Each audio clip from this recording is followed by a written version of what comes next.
I now give the floor to dၚzng Ma-ong. Following the military coup, Myanmar's democratically elected representatives established the committee representing Pyadung Su Hrator with a political vision to end military rule and build a federal democracy. I will give the floor to dၚzng Ma-ong, who will brief on CRPH's perspective on the way forward. Thank you. Thank you so much, Madam Chairperson. Thank you, Your Excellency, so much for giving me the floor to share the message from inside Burma, Myanmar to the world. On February 1, the Myanmar military, led by Senior General Min Aung Hlaing, unleashed an attack of systematic and targeted violence against the citizens of Myanmar. This orchestrated program of armed violence has brought suffering and devastation to civilians across my entire country, from north to south, from east to west. This choreographed dance of death planned by the Myanmar military has also caused human, political, economic, and social chaos. The military has murdered at least 600 individuals just for peacefully protesting against the military misconduct. It is important to highlight the excessive use of force and violence by these military forces against the non-violent pro-democracy movement, also known as Civil Disobedience Movement, CDM. Thousands of my fellow countrymen and women are still unlawfully detained, incommunicado, and without any due process rights. This includes civilian political leaders. Today, before this session starts, the military forces use lethal force, live munitions, and even use the weapon like RPGs to attack the civilian populations in Bago Township. The ambulance are not allowed to enter to the area, even though there have been dozens of civilian fatalities. In the last 2 weeks, the Tatmadaw has also escalated its armed violence in different ethnic states, including Kayan, Shan, and Kachin. The military also used airstrike in such ethnic area. Additionally, the Tatmadaw also redeployed forces to Rakhine State after the Brotherhood Alliance, including Arakan Army, AA, issued a statement criticizing the killing of peaceful civilian protesters. Aside from the systematic violence attack by the military that target ordinary people, the military high command overseeing this carnage, now trying to whitewash itself by using the name Tatmadaw State Administration Council, SAC, has been implementing aggressive tactics such as cutting off internet connections, arbitrary arrest, and unlawful detention. There is a vast abundance of evidence to prove that the Tatmadaw's criminal activities are both systematic and targeted. Our citizens have documented and uploaded in the internet videos and reports of thousands of atrocities committed by the security forces. The persistence of the CDM since the systematic and targeted attack was unleashed on 1st February, a confirmation that the military does not have control over the country, despite the excessive use of force by the security forces. The systematic violence committed by the military against the civilian populations are proof that the military does not have any legitimacy whatsoever. I am making this presentation to you today as the acting Minister of Foreign Affairs of the Republic of the Union of Myanmar. I represent Myanmar. I was appointed to this post by the authorized body of our national parliament, which is composed of the democratically elected representatives of the people of Myanmar. As duly elected representatives of the people, it is our legal and moral obligation to the best of our ability, to exercise our mandate to end the military rampage and return Myanmar to orderly, civilian, democratic governance. We must ensure the rule of law is respected, and we have national and international legal obligations to bring justice to all those who have sacrificed their lives and freedoms against this systematic and targeted military violence against the civilian of my country.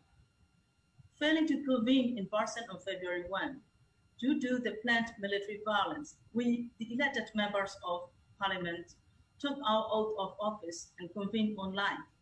We formed the committee representing Piransulator CRPH to carry out our mandate of forming a legitimate government out of the representative duly elected by the people. The planned military bloodbath that started on February 1 were clearly illegal, and thus the military cannot be considered a legitimate or unlawful government, not even if the generals try to hide behind the anodyne sounding names of State Administration Council, SAC. The SAC will claim that its formations and actions are in line with the 2008 Constitution. This is far from the truth. Your Excellency, first, even if one were to refer to the 2008 Constitution, the military had no legal basis that would allow it to manufacture a forced state of emergency where none actually existed. There have been no evidence of voter fraud. Moreover, only the president may declare a state of emergency, not the generals. To get around this, the military illegally and outrageously imprisoned the president, the head of state, and installed its long-retired general vice president as president to declare a state of emergency. The illegal and illegitimate and no longer enforced 2008 Constitution used as a fig leaf to restore its power. Second, the 2008 Constitution itself no longer exists. It has been abolished. It was an illegal and illegitimate instrument in the first place. The process of drafting the 2008 Constitution was fundamentally flawed. It was autocratic and failed to take into account election results. The substance of the Constitution was undemocratic and authoritarian. Furthermore, the 2008 Constitution has empowered the demagogue to repeatedly undermine Myanmar's democratic transitions.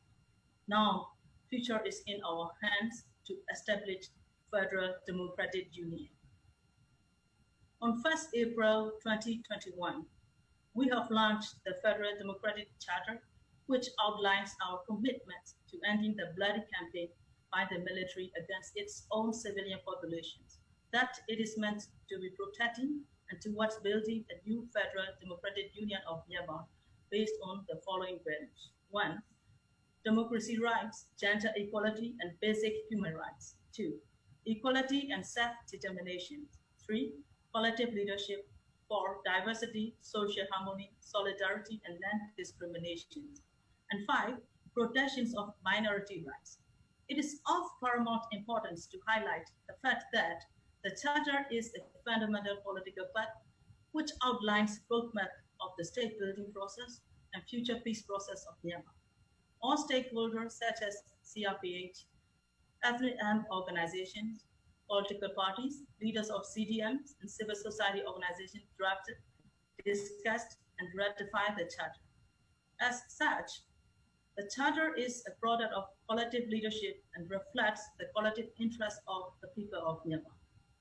The Charter has identified steps and principles towards establishing institutions that will help the country's stakeholders during the transition period leading to the development of the pillar of the modern and peaceful Federal Democratic Union. Now, I would like to extend an invitation to the international community to support our fight for democracy.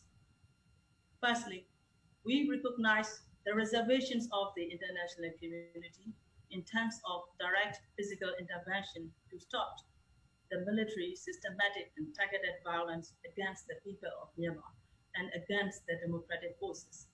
We are deeply concerned that if the demagogue does not stop its present course of conduct, the situation inside the country will continue to deteriorate and will cause further human suffering.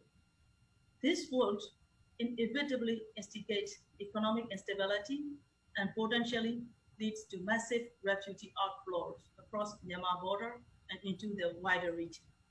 Your Excellency, the Security Council was established with the responsibility for maintaining international peace and security. We therefore urge the UN Security Council member states to take immediate concrete actions that places both direct and indirect pressure against the military and to uphold Pillar 3 of the responsibility to protect. Second, we appreciate all the efforts that have been done so far to put pressure against the Tamado and the military high command masquerading as the so-called SAC. We urge all member states of United Nations and all international stakeholders to continue and indeed to increase their effort, political, financial, and security measures against the Tamado until the military's violent attack on civilians stop and Myanmar returns to the rule of law under civilian and democratic rule. And that we ask for the international community's recognitions of the CRPH, Federal Democracy Charter, and Interim National Unity Government. The Federal Democracy Charter was drafted and approved by the CRPH, the legitimate body of the Union Parliament, political parties, ethnic armed organizations, and civil society organizations. It has full legitimacy as it is an outcome of collective leaderships. The Interim National Unity Government will be formed and perform its mandate duties in accordance with the Charter. We seek meaningful support for our effort to restore democracy and build a peaceful, federal, democratic union, which guarantees freedom, justice, and equality to all people in Myanmar. Excellency, the struggle for Myanmar people is not about the fight between political parties or two political forces. This is the fight between the people and the